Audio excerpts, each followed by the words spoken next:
Cumprimentamos a todos na graça e na paz de nosso Senhor e Salvador Jesus Cristo.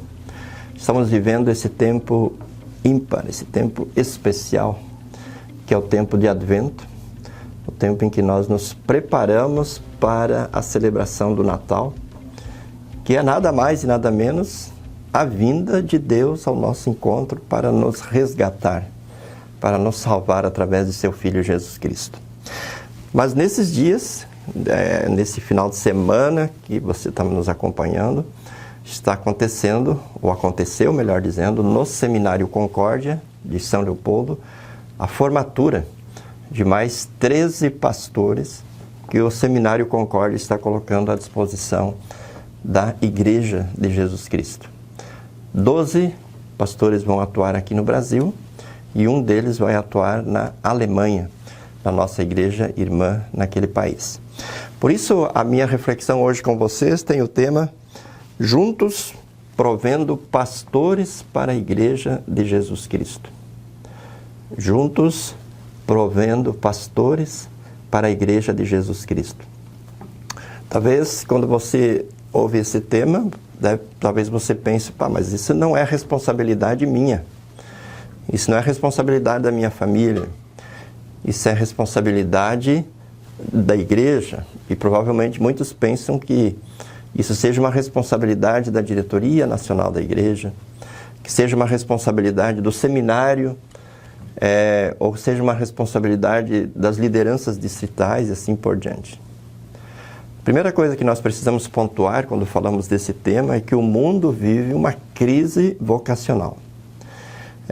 Quando a gente conversa, dialoga com líderes de outras denominações, de outras igrejas cristãs,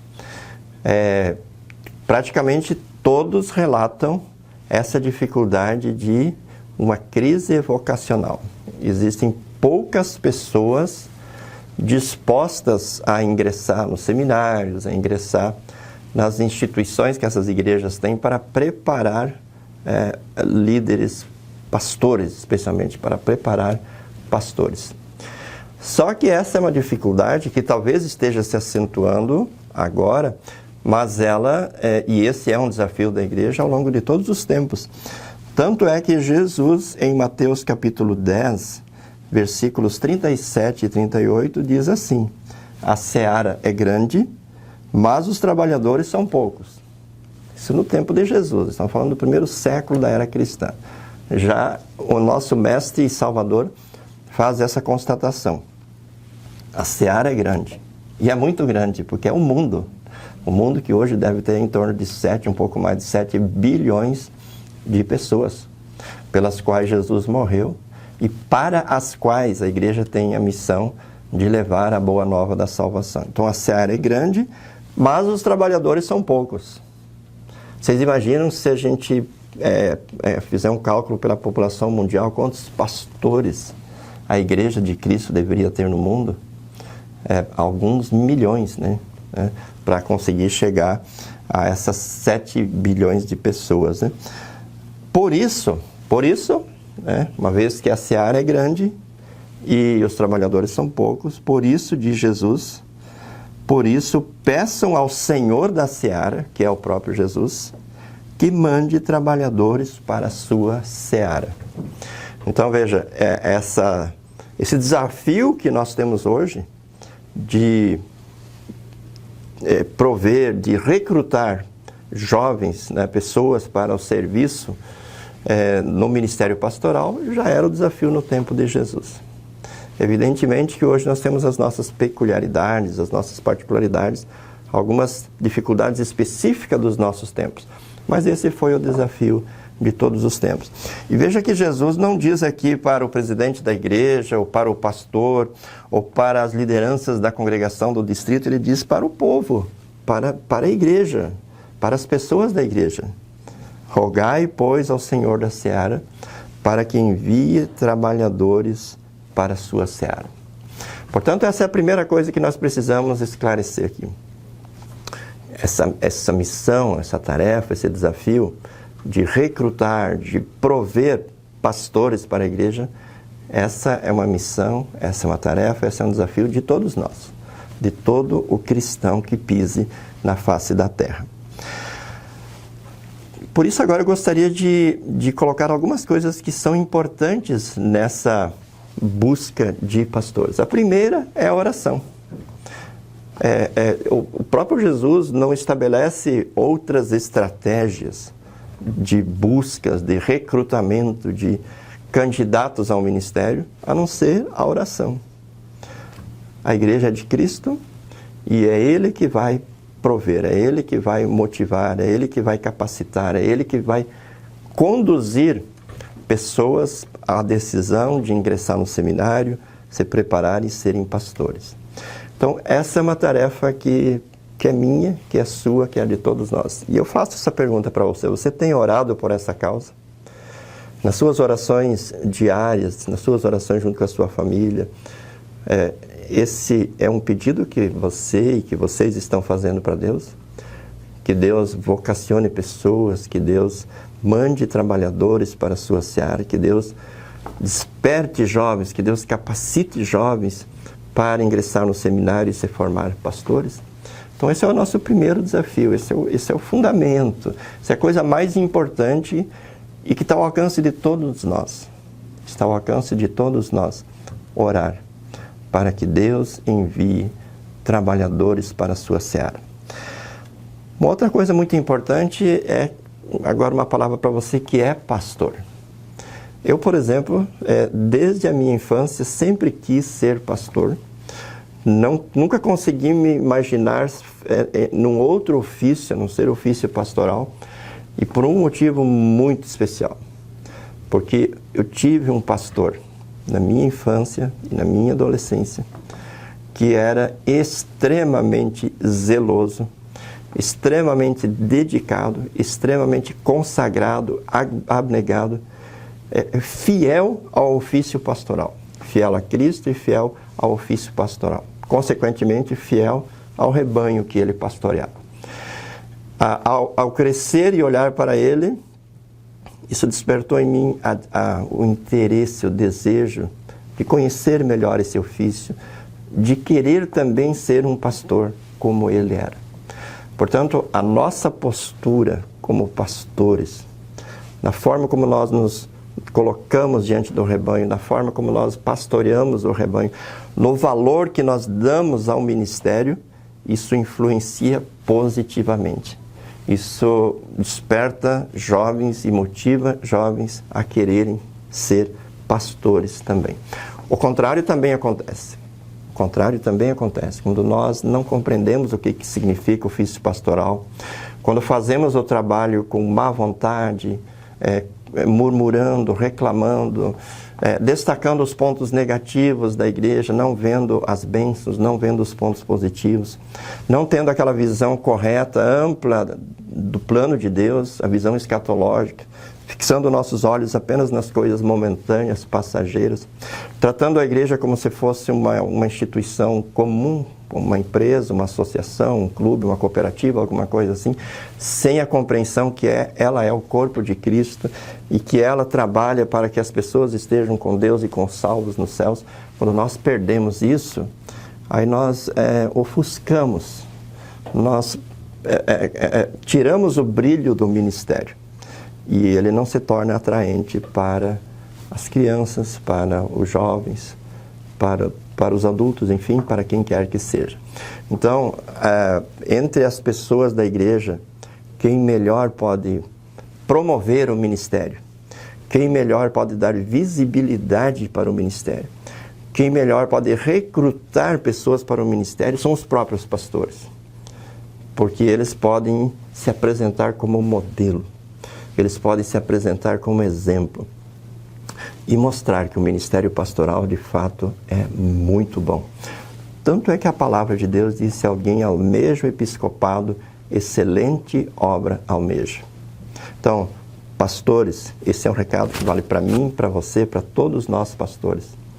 As pessoas olham para nós e a nossa postura vai ser determinante para as pessoas admirarem, apreciarem o ministério e talvez até desejarem ocupar o ministério, ou então para as pessoas não admirarem o ministério e não quererem ocupar o ministério. Em segundo lugar, é muito importante também a postura das famílias em relação ao ministério pastoral. Posso de novo falar da minha infância.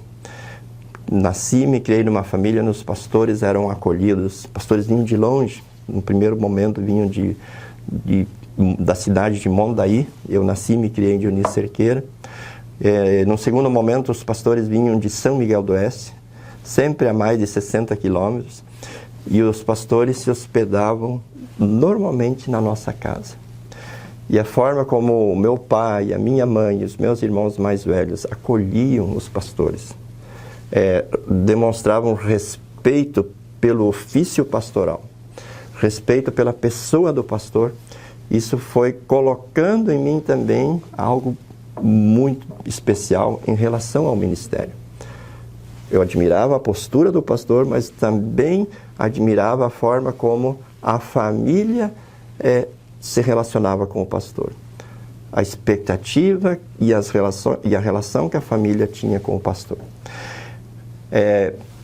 Uma criança que nasce numa família onde o ministério pastoral é valorizado, muito provavelmente os filhos vão admirar e vão valorizar o ministério pastoral. Agora, numa família onde se faz o contrário, onde se tem o hábito de reclamar, de encontrar defeitos, de encontrar falhas, onde constantemente se fala mal da igreja, se fala mal do pastor, se fala mal daquilo que acontece na igreja, dificilmente alguém vai querer ser pastor.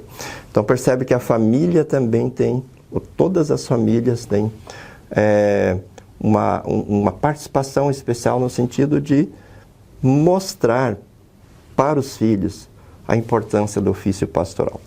Isso não significa que dificuldades e problemas não devam ser tratados, que dificuldades e problemas não devam ser abordados, mas existe sempre um lugar certo, existe um momento certo, existe uma forma certa de fazer essa abordagem, porque se não for feito da forma correta, o prejuízo certamente será grande na vida da família e será grande na igreja. Uma outra coisa muito importante que todos nós precisamos fazer para termos pastores é oferecer condições ideais ou minimamente ideais para a formação de pastores. Veja que a Igreja Evangélica Luterana do Brasil, ela foi fundada em 1904 e o Seminário Concórdia foi fundado em 1903. Um ano antes da fundação da igreja, já havia sido fundado o seminário. Isso mostra a visão que os nossos pais dos Estados Unidos tiveram com relação à importância da formação teológica. E nós fomos ricamente abençoados com ofertas, com verbas vindas dos Estados Unidos. Primeiramente, tivemos o nosso seminário em Bom Jesus, no interior de São Lourenço do Sul, no Rio Grande do Sul. Depois, o seminário em Porto Alegre, onde foi feito um grande investimento por parte da Igreja dos Estados Unidos, onde hoje ainda temos uma propriedade, a igreja tem uma propriedade valiosíssima na Avenida Coronel Lucas de Oliveira. Depois, os nossos irmãos americanos fizeram um grande investimento em São Leopoldo, onde está o seminário até hoje. Também foi feito um grande investimento no Espírito Santo para a colocação de um seminário, que depois migrou para o Rio de Janeiro, onde também foi feito um investimento. E finalmente em São Paulo, onde hoje a igreja está vendendo aquela propriedade, foram construídos apartamentos e essa propriedade está sendo vendida. Mas olha qual a visão que os nossos irmãos dos Estados Unidos tiveram em termos de formação teológica. Quanto investimento que eles fizeram em nós aqui no Brasil para que nós tenhamos um seminário bem equipado, bem aconchegante, com toda a estrutura necessária para acolher os estudantes e prepará-los da melhor forma possível para o ministério pastoral. Observe como hoje ainda nós recebemos um apoio da Igreja dos Estados Unidos visando a formação teológica.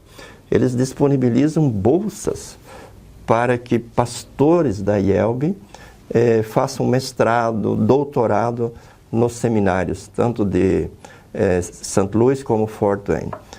É um investimento altíssimo que eles estão fazendo, porque eles têm essa visão de que os pastores precisam estar bem formados, bem treinados, bem qualificados para o exercício do ministério pastoral. Na Igreja Evangélica Luterana do Brasil, no nosso orçamento, nós temos em torno de 1/3 do orçamento dedicado à formação teológica. E aí que eu quero lembrar a você o quanto é importante a sua participação. Quando você contribui, ou quando você oferta na sua congregação, quando você faz a sua oferta na sua congregação, a congregação destina 11% dessa oferta para o sínodo, para a administração nacional. E em torno de 1/3 desse valor é destinado à formação teológica. E quanto mais nós precisarmos de pastores para o Brasil e para o mundo, maior será necessário o investimento da igreja.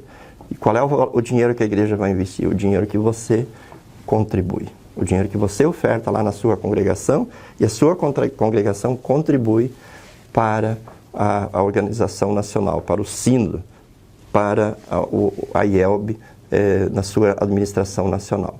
Então veja que além de orar, e além de ter uma postura positiva em relação ao ministério, é importante também que você participe ofertando generosamente na sua congregação, para que as 1.501 congregações que hoje formam a IELB possam manter o seminário e investir no seminário, melhorando cada vez mais a formação dos nossos pastores.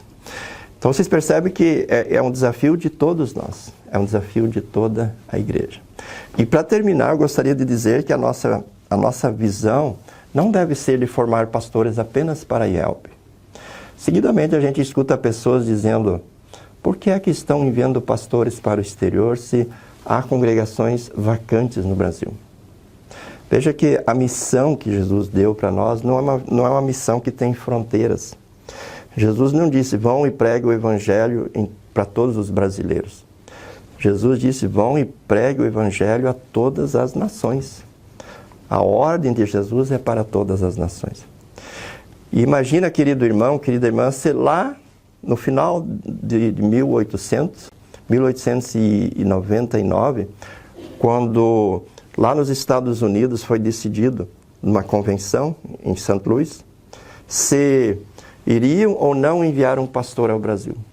Já pensou se tivessem essa mentalidade? Olha, tem muitas cidades nos Estados Unidos que não tem um pastor luterano, então não vamos enviar pastor para o Brasil. Nós não teríamos tido a oportunidade de receber esse evangelho precioso que nós temos. Mas o que aconteceu? Aqueles irmãos foram fiéis à grande comissão de Cristo e decidiram enviar um pastor ao Brasil. E não tinham sequer os recursos financeiros. Então vinha um pastor, que foi o pastor Christian Brothers, que estava voltando de uma missão, ele era capelão militar, voltando de uma missão especial, decidiram enviar esse pastor ao Brasil. E uma pessoa, que nós não sabemos o nome, fez um empréstimo e destinou esse dinheiro, esses recursos, para que esse missionário viesse ao Brasil. Chegou aqui no início de 1900. E graças a isso, hoje somos uma igreja com mais de 900 pastores, somos uma igreja de mais de 1.500 congregações, somos uma igreja que tem uma estrutura suficiente para realizar um bom trabalho, e somos uma igreja que já pode disponibilizar pastores para o exterior. Temos hoje mais de 70 pastores da IELB atuando em outros países. Então, a igreja é um corpo, e um corpo ele tem a tendência de crescer. E a gente precisa ter essa visão de crescimento, de expansão. No Brasil, ainda existem centenas de cidades, talvez milhares de cidades onde nós não estamos presentes, cidades grandes, ou cidades onde nós temos 1 ou 2 pastores e deveríamos ter 15, 20 ou 30 pastores. Então vocês percebem que o desafio é muito grande no Brasil, Mas a nossa missão não se restringe ao Brasil. A nossa missão é para o mundo. E sempre que tivermos a oportunidade de fazermos mais, precisamos fazer. Porque quanto mais o Evangelho alcançar as pessoas, menos pessoas estarão no inferno na eternidade. E mais pessoas, pela fé em Jesus, estarão no céu. E essa é a missão de Deus, esse é o objetivo de Deus. Por isso, quero deixar para você, nesse tempo especial de Advento, quando lembramos que Deus veio ao nosso encontro na pessoa de Jesus, pisou o nosso chão, assumiu a nossa natureza, sentiu as nossas dores, cumpriu o que nós jamais deveríamos cumprir, pagou a nossa culpa na cruz. Enfim, Deus fez tudo isso por mim, por você e por toda a humanidade, que nós reflitamos sobre a importância de nós agora também irmos para todos os lugares do mundo e anunciar essa boa nova. A salvação está pronta, basta levar, anunciar para as pessoas. E para isso precisamos de pastores. Precisamos de líderes preparados que pastoreiem, que edifiquem, que preparem o povo de Deus para essa missão. E você que está me vendo, você que está me ouvindo neste momento, faz parte desse projeto de Deus. Você não pode se omitir. Deus quer que você participe orando e trabalhando de todas as formas para que mais e mais pastores no Brasil e no mundo realizem a obra de Deus com o povo de Deus e pelo povo de Deus. Forte abraço para você e para a sua família, abençoado tempo de Advento e até o nosso próximo programa. Tchau, tchau.